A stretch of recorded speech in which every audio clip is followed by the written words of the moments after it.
Bonjour à ceux qui nous retrouvent sur YouTube. Retour pour nous au siège de la région Hauts-de-France pour cette première édition de l'Académie Sinopia consacrée à la cohésion et au travail. Tout de suite, nous allons entamer un deuxième focus. Comment la crise transforme-t-elle l'entreprise, ses métiers et ses relations avec les parties prenantes ? La crise sanitaire, économique, sociale que nous traversons constitue un test de l'engagement réel des entreprises en matière de responsabilité vis-à-vis de toutes les parties prenantes. Elle transforme les métiers, elle pose en des termes différents la question de l'engagement, qu'il s'agisse de la gouvernance dans la gestion des entreprises, des relations sociales, d'intégration, des dimensions sociétales et environnementales. Elle invite davantage encore les entreprises à s'inscrire dans une dynamique d'intérêt général, mais dans un contexte économique qui sera pour certaines d'entre elles plus exigeant face à de réelles difficultés. Pour parler de tous ces sujets avec nous, pour en débattre, 5 invités. Jean-Claude Mailly, vice-président de Sinopia, ancien secrétaire général de Force ouvrière. Bonjour. Bonjour. Joséphine Staron, vice-présidente de Sinopia. Bonjour à vous, Joséphine. Bonjour, Geneviève. Et puis en duplex, on aura Olivier Baril, le directeur du site Alstom de Valenciennes-Petite-Forêt. Christine Bardinet, directrice générale adjointe et DRH à la Banque de France. Et puis le général William Vaquette, qui sera en audio. Nous ne le verrons pas, mais nous l'entendrons, nous l'écouterons. Adjoint au directeur des personnels de la Gendarmerie nationale. Je commence avec vous, Jean-Claude Mailly. Depuis un certain nombre d'années, on a établi un lien direct entre le comportement de l'entreprise, son engagement au service de l'intérêt général d'une part, et puis sa compétitivité, ses performances d'autre part. Est-ce que de ce point de vue, la crise sanitaire va accélérer le mouvement de prise de conscience, que les deux sont liés ? Oui, je pense d'ailleurs qu'avant même la crise sanitaire, commençait à y avoir des tendances de fond qui se dégageaient.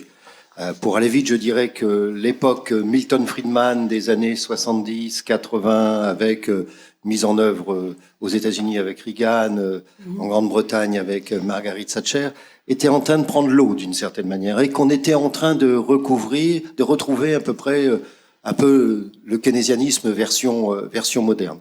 Et de ce point de vue, la crise sanitaire accélère les choses.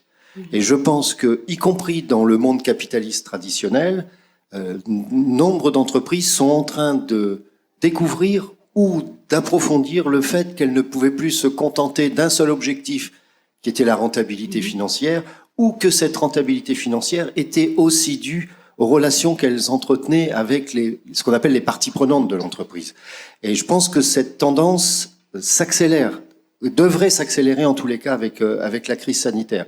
On parle beaucoup du monde d'après, est-ce qu'il sera le même, etc. C'est vrai qu'il y aura des tendances fortes au retour du monde d'avant, mais en même temps, je pense qu'il y a une lame de fond qui est en train de se mettre en place et qui d'une certaine manière est irréversible. On ne mesure pas l'intensité dans le temps, mais je pense que cette lame est irréversible. Même quand on a des difficultés de trésorerie, de vraies difficultés, comme ça va être le cas pour un certain nombre d'entreprises dans les semaines et dans les mois qui viennent, est-ce que ça ne devient pas à ce moment-là un sujet qu'on va mettre un petit peu entre parenthèses le temps de sortir de cette crise ? C'est vrai qu'il y a, avec la crise sanitaire et ses conséquences économiques sociales, qui sont une deuxième crise, peut-être d'ailleurs pour moi plus importante socialement et sur le plan sociétal que la crise sanitaire en tant que telle. Alors c'est vrai que des entreprises sont confrontées aujourd'hui à des problèmes de trésorerie et de survie d'une certaine manière, et que ce n'est peut-être pas leur préoccupation première, mais c'est pas le cas de toutes les entreprises non plus. Et je pense fondamentalement que la notion même de compétitivité ne sera plus uniquement une notion de compétitivité actionnariale, pour me faire comprendre, ou de rentabilité financière. Et que pour être compétitif demain et gagner des parts de marché, il faudra aussi avoir des engagements dans le domaine social, des engagements dans le domaine environnemental et sociétal. Je pense que cette tendance de fond, elle va perdurer. Donc on peut capitaliser quelque part sur les acquis de la pandémie en matière de solidarité. Aussi, on a vu des gels de créances, des relocalisations d'achats, des règlements à l'avance de factures. On a vu des bonnes pratiques en fait se mettre en place. Oui. Elles vont perdurer ? Il y a des pratiques de solidarité qui d'ailleurs pour le moment relèvent plus de l'émotion qu'autre chose. C'est quand vous êtes confronté à une crise imprévisible, inédite, catastrophique comme la crise sanitaire, vous avez des moments d'émotion et des résultats qui sont liés à l'émotion. C'est comme quand vous êtes sur un trottoir, vous voyez quelqu'un se renverser par une voiture, vous avez un acte d'émotion. Après, il faut que cette émotion se traduise dans le temps. Et c'est là qu'on arrive sur des questions de cohésion et de solidarité.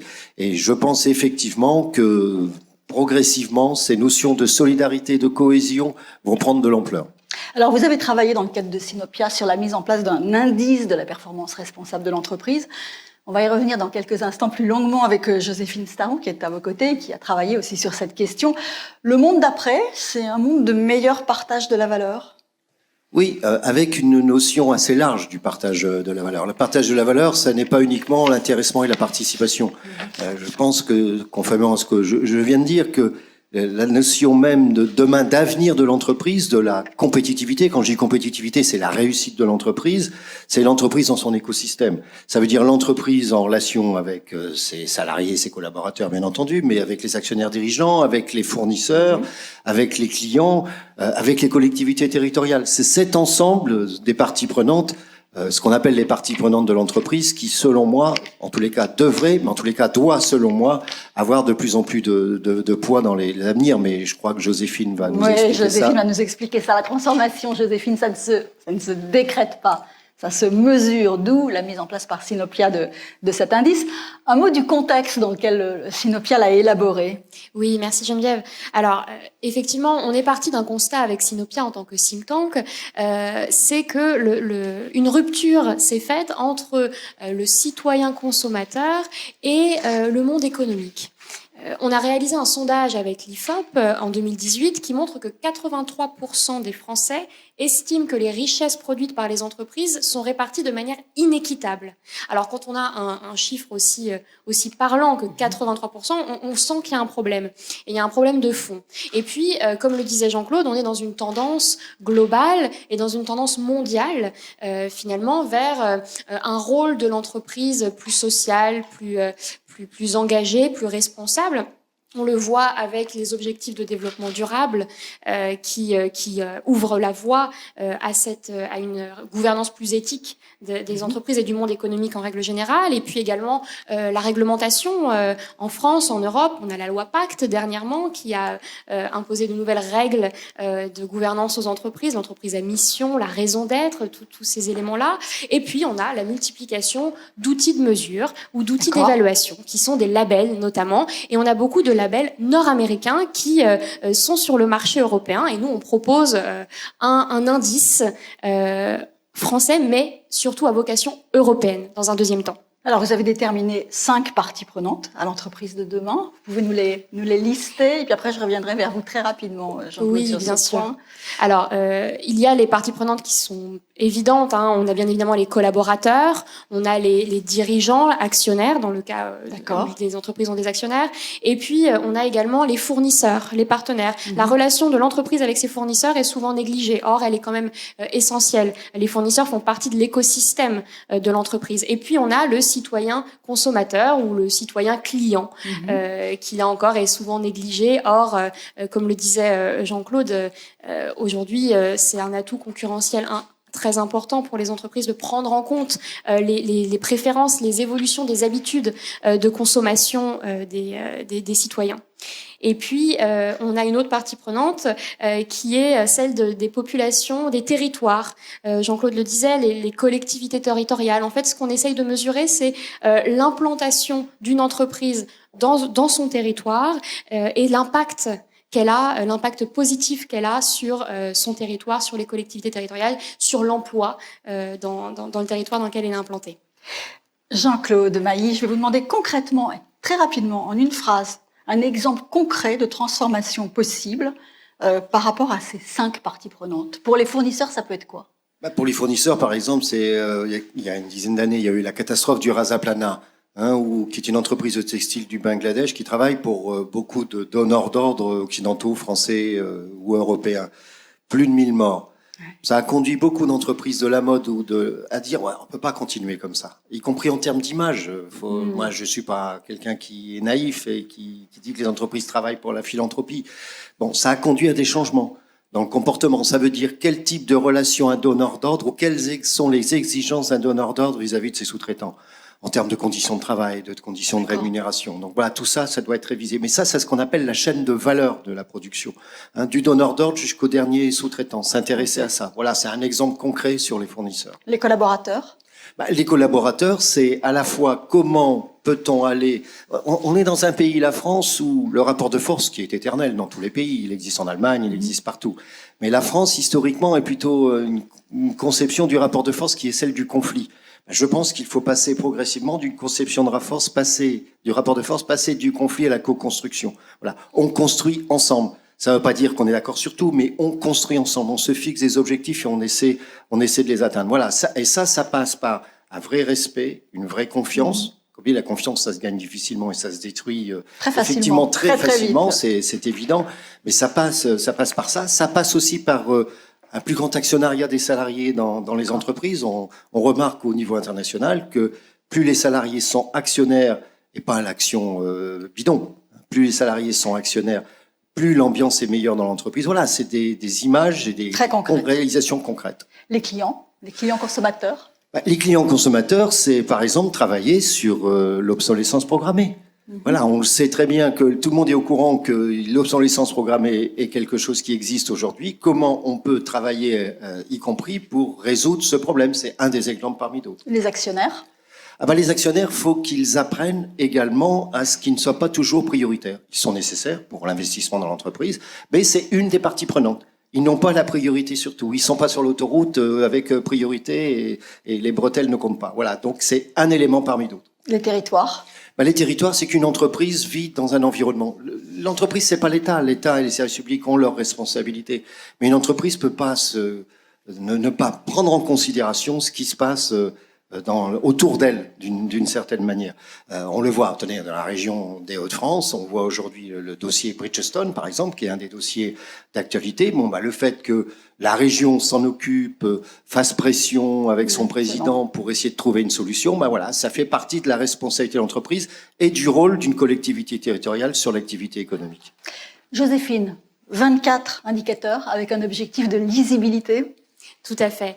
On a pris le parti avec Sinopia de développer un indice qui soit simple d'utilisation et qui soit lisible à la fois pour les entreprises, mais aussi pour le citoyen. Finalement, ce qu'on aimerait développer à terme, c'est un peu le Yuka du partage de la valeur.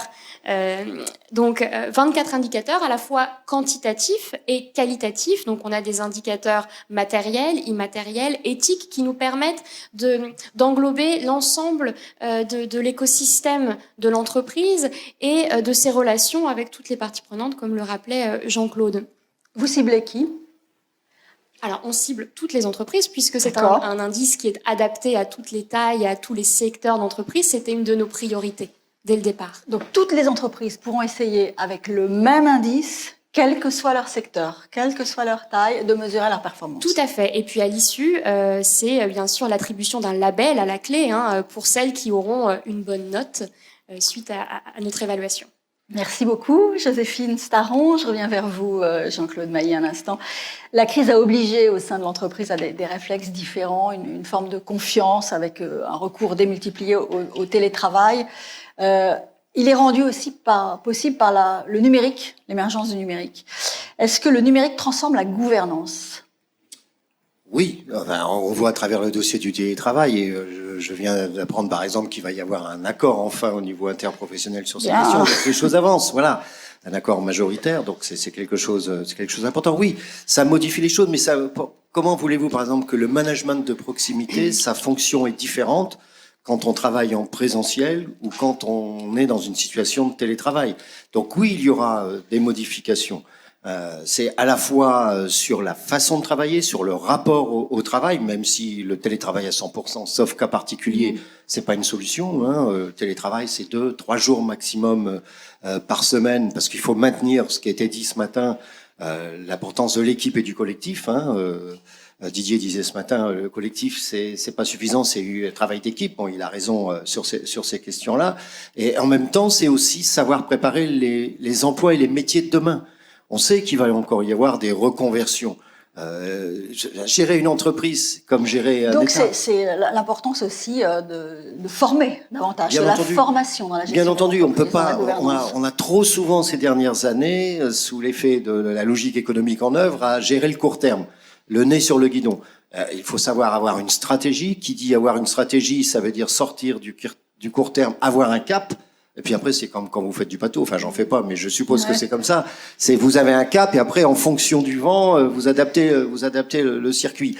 C'est pareil. Il faut qu'on se fixe un cap. Et en même temps, ce cap, c'est une entreprise, c'est vers quelles activités je vais me tourner demain, comment j'en discute avec les interlocuteurs sociaux dans l'entreprise, quel type de métier on doit avoir demain et comment je prépare les salariés à la formation vers de nouveaux métiers. Voilà, et je pense que ça, c'est la vision à long terme qui est indispensable. Quel regard est-ce que l'ancien syndicaliste que vous avez été pendant tant d'années porte sur la manière dont s'est déroulé le dialogue social dans les entreprises pendant le confinement ? Écoutez, globalement, avec des hauts et des bas, bien entendu, mais il y a quand même eu beaucoup de discussions et de négociations dans les entreprises. Il y a eu moins de verticalité dans les entreprises qu'au niveau gouvernemental, si je puis m'exprimer ainsi, où on a eu tendance à tendance à confondre l'unité avec la verticalité. Donc voilà. Mais il y a eu beaucoup de discussions, de débats, et on voit très bien d'ailleurs que dans les entreprises où il y a eu une véritable discussion, qu'il y a eu de la négociation, que ce soit sur le télétravail, sur la façon de mettre en place les règles sanitaires, ça se passe beaucoup mieux. Donc le dialogue social, d'une manière générale, quelle que soit sa forme ou ses modalités, la consultation, la négociation, etc., c'est un des éléments clés de la cohésion. Donc il y a eu vous parliez de co-construction tout à l'heure, il y a eu une co-construction de la gestion de cette pandémie ? Il y a eu dans pas mal d'entreprises, oui, une forme de co-construction. Mais moi, je crois à ce système. Ça ne veut pas dire qu'on est d'accord, c'est autre chose, mais qu'on puisse discuter et essayer d'atteindre l'objectif qu'on s'est fixé ensemble. Voilà. Donc, c'est ça la co-construction, plutôt que de partir sur une logique qui serait a priori une logique de conflit. Vous savez, moi, je suis, comme je dis, un social-démocrate républicain. Donc, ça fait large. Ça peut être des socialistes aux gaullistes sociaux. Donc, je suis très large quand je dis ça. Mais je crois effectivement à ce système de co-construction. Vous aviez ce matin Philippe Vivien qui expliquait, par exemple, qu'en Allemagne, même si le système est différent, l'histoire est différente, on est pragmatique et on essaie de trouver des solutions en commun à des problèmes qui sont posés. Vous pensez justement du coup qu'en fait, en termes de dialogue social, il va y avoir un après, enfin un avant pandémie et un après Covid-19 ? J'espère qu'il y aura un après et que ça va par exemple revivifier les négociations à tous les niveaux, y compris au niveau national. La négociation d'entreprise est importante, c'est évident, mais il faut aussi de la régulation, et la régulation sociale, économique, ça passe aussi par les négociations de branches, dans les secteurs, la métallurgie, mais aussi au niveau interprofessionnel. Et le télétravail en est un exemple. C'est ce que j'allais dire, oui, l'une des premières négociations justement entre le patronat et les partenaires sociaux depuis cette pandémie, ça a été cette négociation sur l'encadrement du télétravail. On s'est aperçu que ça a été très très tendu quand même, des débats très chauds sur l'imputabilité des accidents du travail quand vous êtes chez vous, sur les délais de consultation des IRP, tout ça, ça n'a pas été simple. Alors, vous venez de nous faire part d'un accord majoritaire, je l'apprends avec vous, mais d'une manière générale, est-ce que le naturel de la confrontation et de relations sociales difficiles dans ce pays ne risque pas de revenir au galop ? Non, je pense que, écoutez, il y a longtemps qu'on n'avait pas retrouvé une vie interprofessionnelle dense, je dirais. Bon, alors c'est un premier exemple. J'espère qu'il sera suivi d'autres exemples. Vous savez, moi j'ai toujours pensé qu'il faut mieux un bon accord qu'une loi ou un décret. Voilà. Donc que ceux qui sont directement concernés par les problèmes se mettent d'accord entre eux. Après, à l'État de jouer son rôle, au pouvoir public de jouer leur rôle, mais il faut pas s'en remettre systématiquement au gouvernement et au Parlement. C'est pas une solution, tout simplement parce que je pense que l'État n'est pas forcément le meilleur gestionnaire. Et il n'est pas forcément au plus près de la réalité du terrain. Il y a beaucoup de bureaucratie. Merci beaucoup, Jean-Claude Mailly. Merci, Joséphine Staron. On va discuter maintenant avec Olivier Baril. Est-ce qu'il est avec moi ? Olivier Baril, directeur du site Alstom de Valenciennes Petite Forêt. Vous êtes en duplex ? Oui, bonjour. Bonjour, vous m'entendez bien ? Oui, très bien, parfaitement. Bon, quelle est votre définition personnelle de la cohésion au travail ? Alors, c'est vrai qu'on a été confronté à un révélateur grandeur nature avec cette crise. Alors pour moi, la cohésion pour un groupe comme Alstom qui est un groupe de gestion de projet, de management de projet avec des contrats, des développements sur le long terme. C'est la cohésion, c'est l'équipe, c'est le travail ensemble, c'est être capable d'additionner les talents de l'ensemble des parties prenantes à la fois au sein de l'équipe, mais on sait bien que le management de projet, c'est aussi beaucoup d'intervenants à l'extérieur du site, que ce soit les fournisseurs, c'est l'interface avec nos clients, c'est l'interface avec le territoire, les 5 parties prenantes qui ont été mentionnées précédemment. Et en ça, la cohésion, c'est la capacité en tout cas vu d'une société comme Alstom qui gère des projets, c'est la capacité à faire travailler ensemble et additionner les compétences de chacun pour trouver justement des solutions communes. Alors, on va revenir un instant sur les collaborateurs de l'entreprise. En qualité de directeur d'usine pendant la crise, vous avez dû gérer des personnes sur site, d'autres en télétravail. Quelles ont été vos recettes pour éviter la fracture entre les équipes, entre ceux qui étaient là, ceux qui n'étaient pas là? La particularité du site Alstom à Valenciennes, c'est que c'est une usine effectivement où on produit des métros, où on produit des RER, mais c'est aussi un site où on a la moitié d'ingénieurs qui font de la conception, du développement, du management de projet, etc. Et donc on a 2 populations. C'est important d'avoir ça en tête. On a une population de production qui devait travailler physiquement sur le site et une population qu'on pouvait mettre en télétravail. Et donc il fallait gérer à la fois ces 2 situations, à la fois préserver la santé de nos salariés en faisant en sorte qu'ils puissent venir travailler sur le site en toute sécurité, et en même temps gérer le télétravail, faire en sorte que les gens qui pouvaient travailler en télétravail puissent le faire dans de bonnes conditions. La recette principale, ça a été évoqué, c'est vraiment le dialogue social. Je pense que dès le début, on s'est mis autour d'une table avec nos partenaires sociaux, avec le CSSCT, et on a défini ensemble les conditions acceptables pour la reprise du travail. Ça, c'était un élément important. Le deuxième élément, ça a été effectivement la discussion, l'échange avec les managers, et faire en sorte que les managers puissent être au plus près.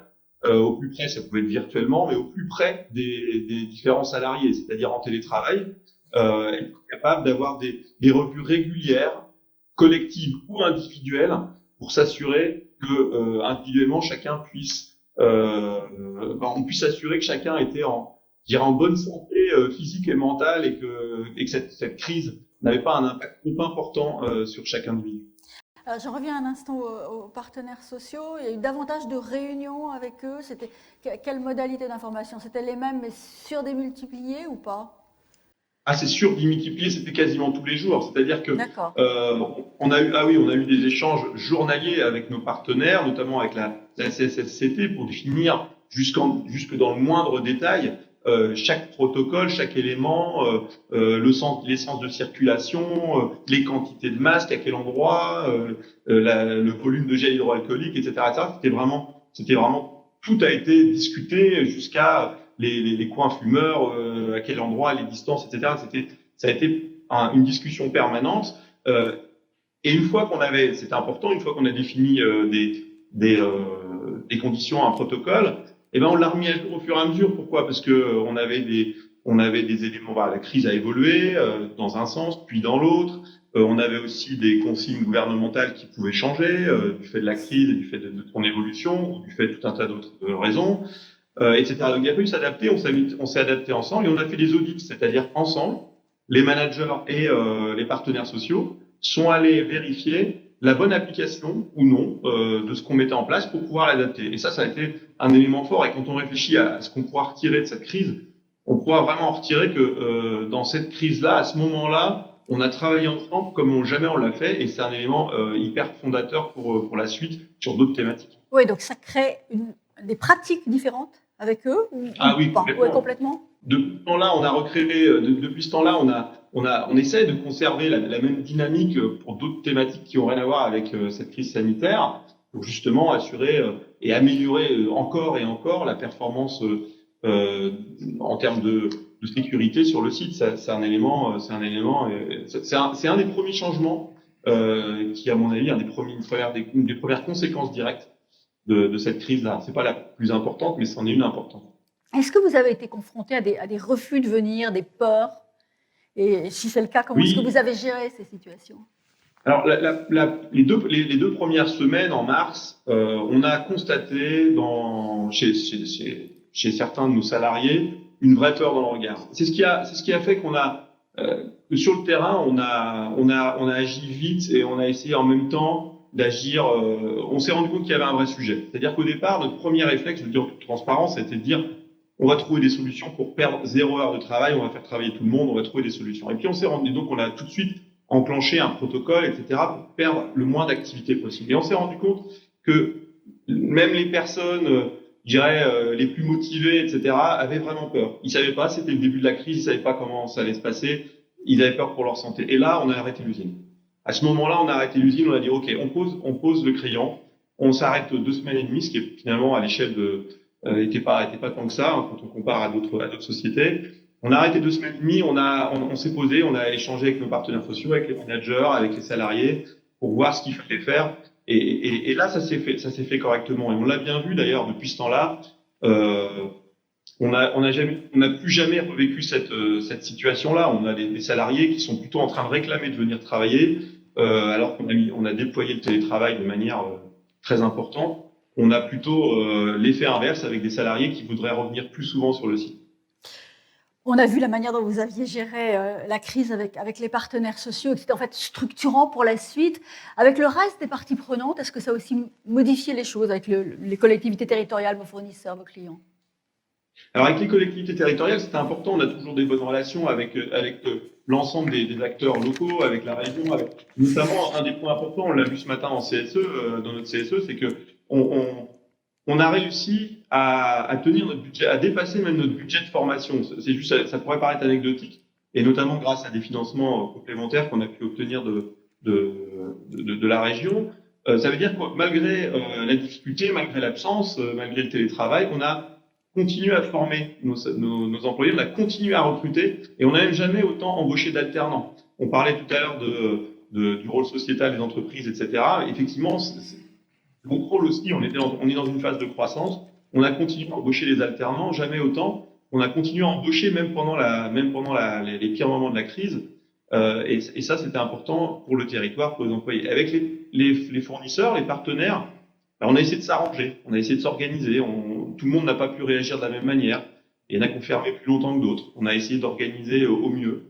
Et de la même manière avec nos clients, on a des clients qui sont globalement compréhensifs parce qu'ils savent, c'est des sociétés qui sont dans le domaine du transport et qui, de fait, ont aussi vécu de plein fouet la crise.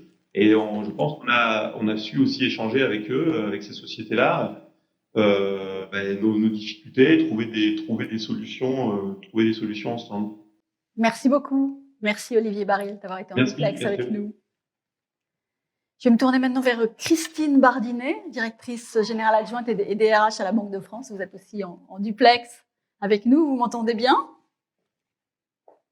Moi, je ne vous entends pas, mais je vais vous entendre. Ça y est, c'est bon. Normalement, c'est bon. Donc, la Banque de France, 9600 salariés, bonjour, un réseau sur toute la France et à l'étranger. De votre part, une réflexion déjà ancienne sur ces questions de transformation de l'entreprise, notamment le management et le distanciel. Est-ce que l'engagement des managers s'est manifesté de manière différente depuis la crise sanitaire? Alors oui, vous avez raison, mais merci beaucoup. Nous, on avait commencé la réflexion sur le télétravail depuis déjà plusieurs années. Donc, on a pu réellement mettre nos collègues en télétravail assez rapidement. Encore une fois, comme mon collègue j'ai fait précédemment, pas tous, parce qu'on a aussi une usine qu'on a arrêtée. Et on a toujours eu des gens sur site, tout simplement parce que nous sommes gardiens de votre monnaie et des réserves d'or de l'État. Malgré tout, effectivement, moi j'ai trouvé que la crise sanitaire a fondamentalement changé ce qu'on appelle le manager de proximité. Il s'est senti plus engagé et, pour reprendre des termes qui sont chers à Sinopia, il a pris soin de tout.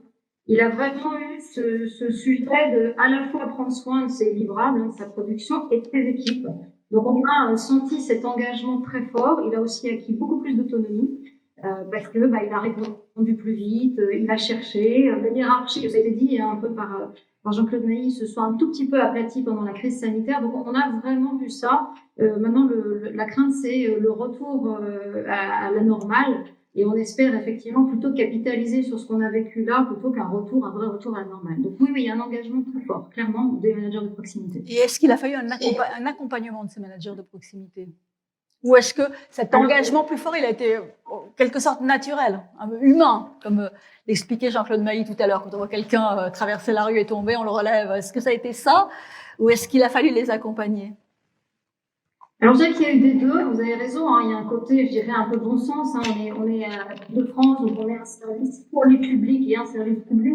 On a toujours eu un peu ce concept-là. Néanmoins, oui, on a accompagné rapidement nos managers sur, bien sûr, des formations digitalisées, beaucoup de sensibilisation, beaucoup d'histoire aussi. On fait replonger dans les grands moments de l'histoire pour dire comment certaines grandes figures ont pu faire face.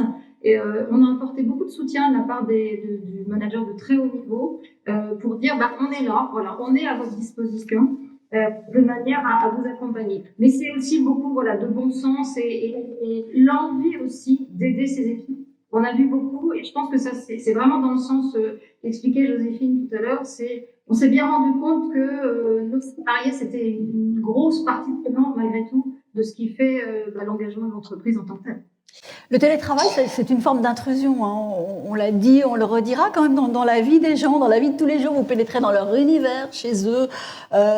Comment ça se gère, cette forme d'intrusion du management dans la vie des collaborateurs ? Alors, je dirais que pendant la crise, il s'est géré plutôt de manière solidaire. Je dirais. On a accueilli quelque part chez nous notre manager, nos collègues, et il y a eu un côté plutôt ouverture de la maison qui a été relativement bien accepté. Là, on se rend compte qu'on est beaucoup moins sur des vidéos, on est plus sur l'audio, donc on commence à faire la part des choses. Et je crois que ça a beaucoup aidé, malgré tout, de faire rentrer finalement ses collègues chez soi.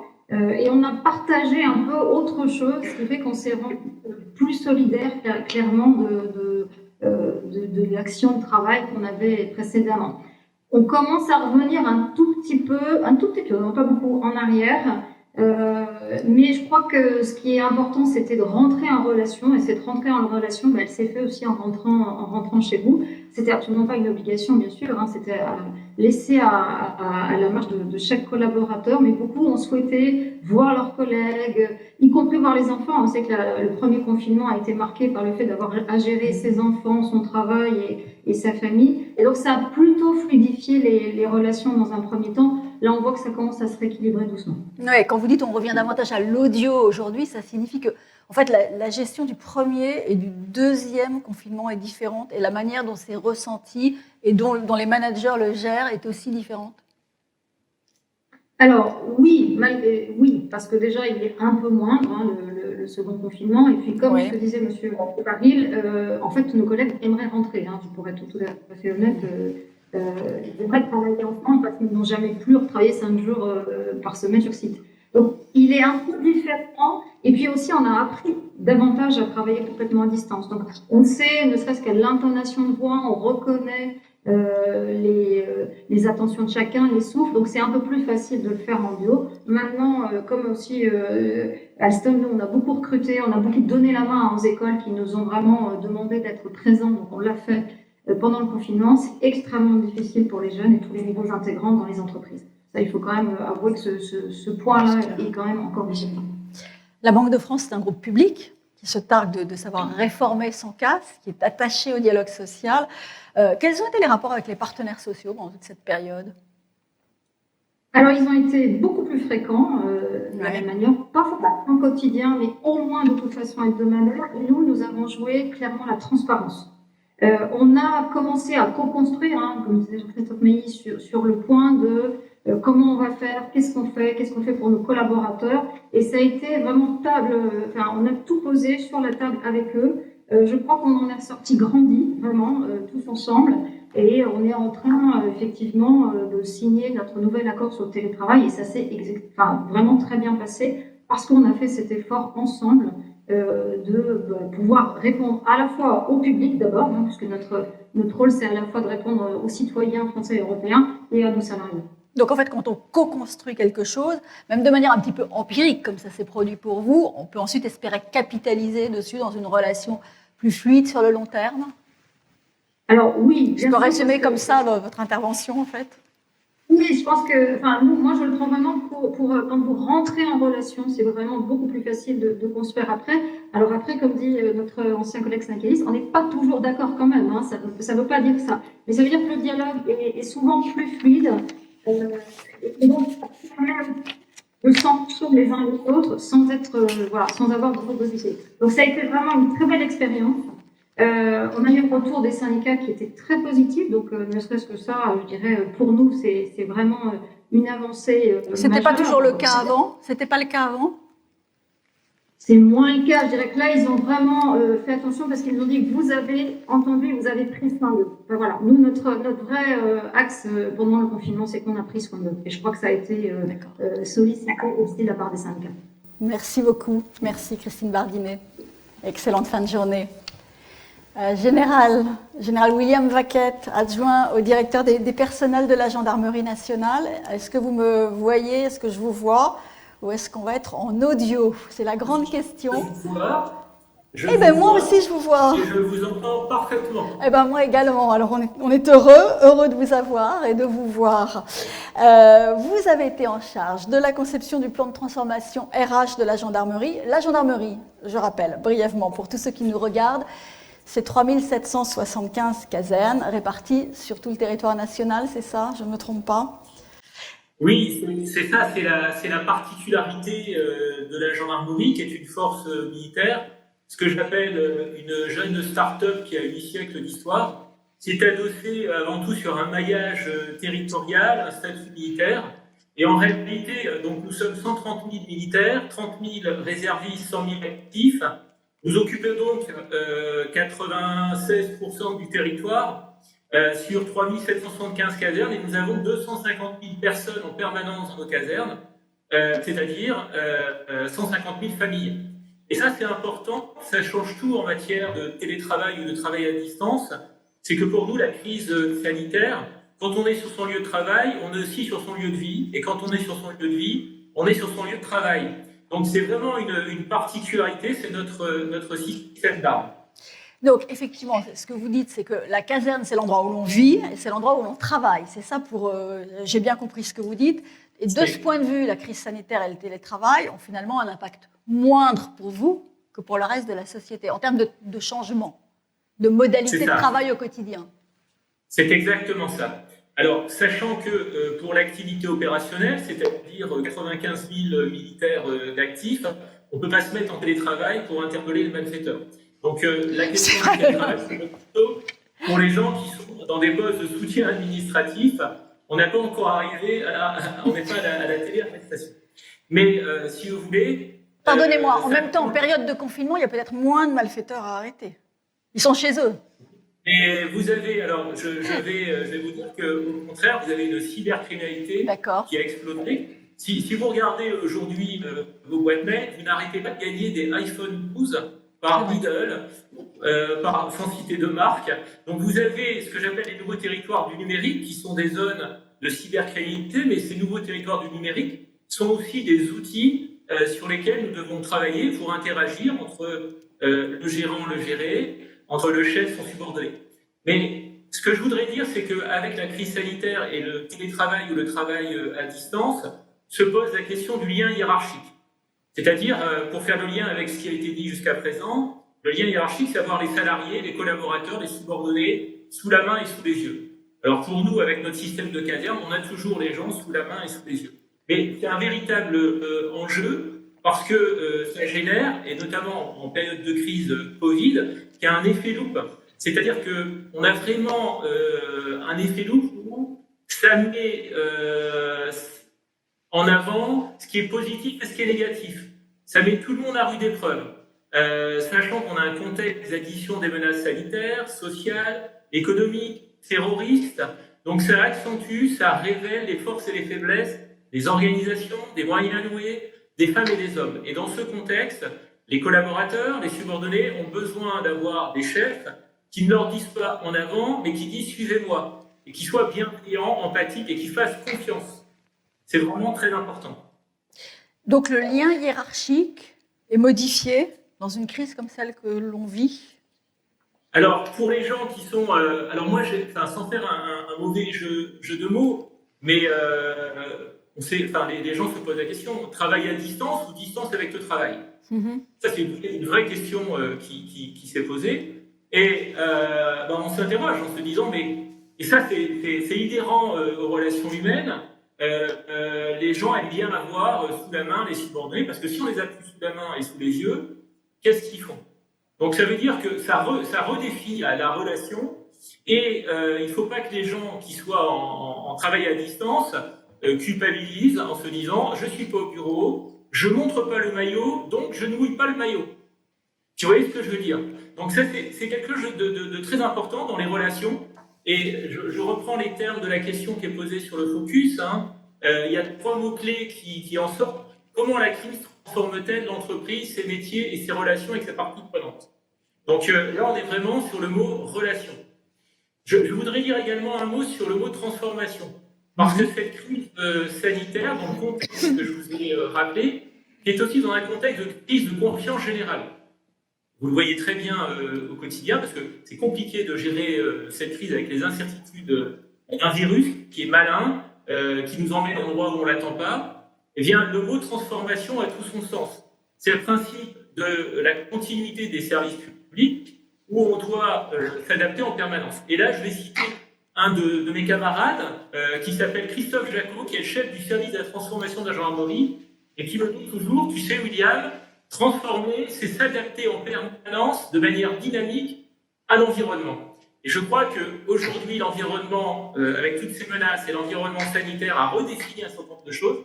Donc, il faut se transformer. Pourquoi? Et je vais m'arrêter très vite. C'est que si on ne se transforme pas, on se retrouve rapidement au pied de l'Himalaya avec une paire de tongs.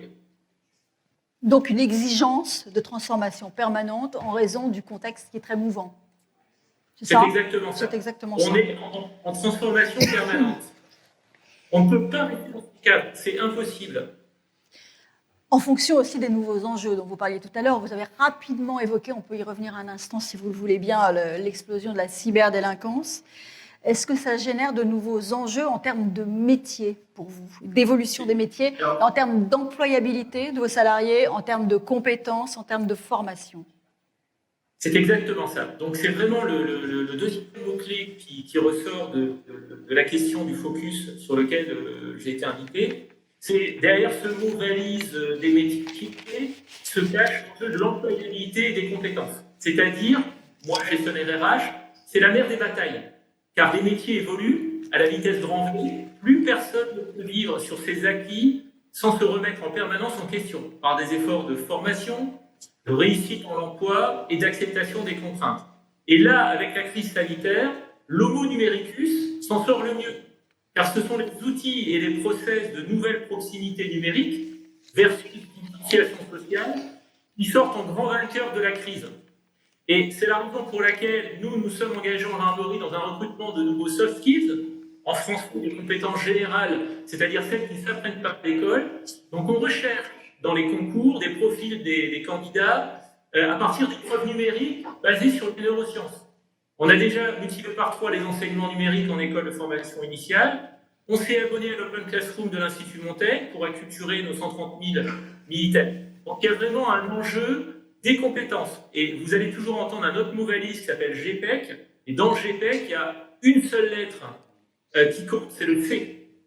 Compétences. Compétences. Ok. Dernière question. Quelles sont pour vous les qualités d'un chef? Un bon chef, c'est quoi? Je vais vous dire ce que j'ai dit tout à l'heure. Il y a 2 façons de voir. Alors, nous, on ne parle pas de management, on parle de commandement dans la gendarmerie, parce qu'on est une force militaire. Pour nous, manager dans le monde civil, c'est mettre en ordre, c'est décider. Et nous, c'est mettre en ordre de bataille. C'est mettre une force en ordre de bataille. Et il y a 2 façons de voir les choses. Il y a Machiavel et il y a Saint-Exupéry. Machiavel, il vous dit, il vaut mieux être craint qu'aimer. Saint-Exupéry vous dit le reste. Il faut aimer les gens. Moi, je suis persuadé qu'il faut aimer les gens. C'est-à-dire, et là, faire le lien avec la cohésion au travail, c'est vraiment donner envie. Il faut vraiment donner envie. C'est le sens de l'engagement, c'est donner envie d'être suivi.